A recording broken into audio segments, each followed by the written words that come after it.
On commence donc avec les HDV7, on va se faire une petite étude de village pour le premier gameplay, comme ça vous allez bien comprendre la strat.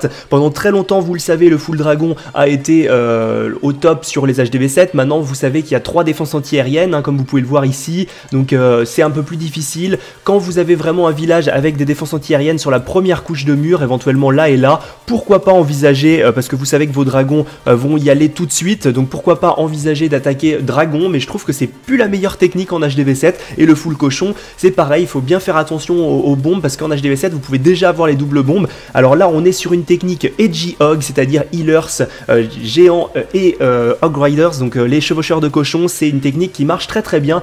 C'est assez facile à comprendre, hein. Clairement vous utilisez ici un de vos cochons pour vider le château de clan, hein, comme d'habitude, hein, toujours. On va attirer le château de clan sur un coin, là on est vraiment servi parce qu'il y a les camps militaires qui sont un petit peu partout, donc on ramène le tout vers là. C'est très souvent un dragon à ce niveau là ou éventuellement des Valkyries, donc faut faire attention.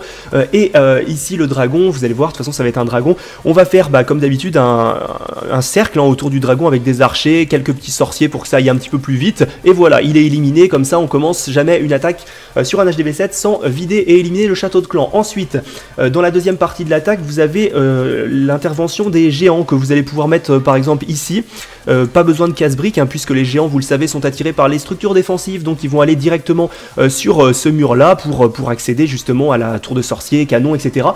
Et vous allez mettre tout de suite une guérisseuse derrière. Donc à quoi elle sert cette guérisseuse, vu que les défenses sont quand même assez faibles, et en plus elle va pas être gênée par la défense anti-aérienne tout de suite. Ça va permettre de préserver un petit peu la vie de nos géants, et ça va être un vrai tank en fait pendant toute la partie au lieu d'un golem, donc c'est plutôt sympa. Donc regardez bien un petit peu les proportions, il vous faut une douzaine de géants, une douzaine de chevaucheurs avec au moins une guérisseuse. Et après c'est tout simple, la troisième partie de l'attaque, c'est que vous allez lancer des groupes de cochons, surtout pratiquement une ligne, mais en plusieurs petits groupes là sur ce côté là.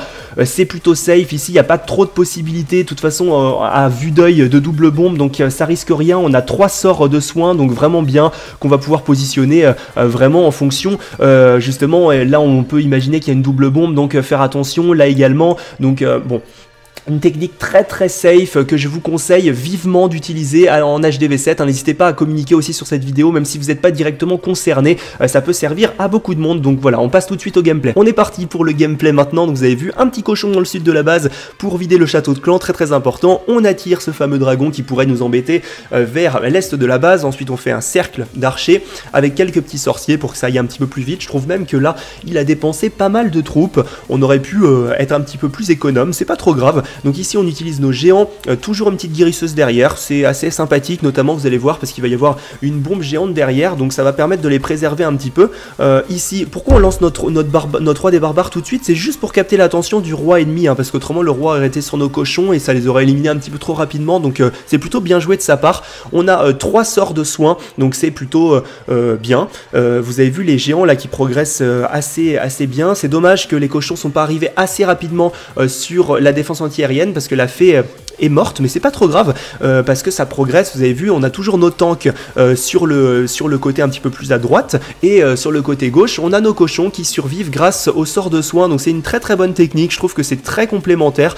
On a nos tanks, on a nos cochons qui font énormément de dégâts par seconde sur les structures, et je trouve que c'est la technique à la mode, en tout cas pour HDV7. Vous avez vu, après on peut faire définition, toujours important, hein, pour éviter d'être pris de court au niveau du temps. Donc voilà, je trouve ça plus safe que les dragons et que les full cochons. Ça dépend sur quel village, mais je pense que vous pouvez utiliser ça en GDC. Vous me direz ce que vous en pensez. Vous avez vu, il nous reste encore un sort de soin, c'est génial. Donc voilà, à ne pas hésiter à tester. On enchaîne avec un second gameplay juste pour confirmer un petit peu la technique. Pas besoin de faire de plan, ça va être sensiblement la même chose comme d'habitude. On va attirer le château de clan, ce coup-ci avec un géant, parce que c'est vrai que ça dépend, hein, il a quand même un petit peu plus de points de vie. Donc pareil, on va retrouver très souvent soit un dragon, soit des Valkyries comme je l'ai dit dans les châteaux de clan en ce moment. Donc ici on attire, toujours pareil, le petit arc de cercle d'archer avec un petit soutien aux sorciers. J'ai pas trop compris là pourquoi le géant servait pas à grand chose. Bon là, bon, je sais pas pourquoi il a mis un géant ici.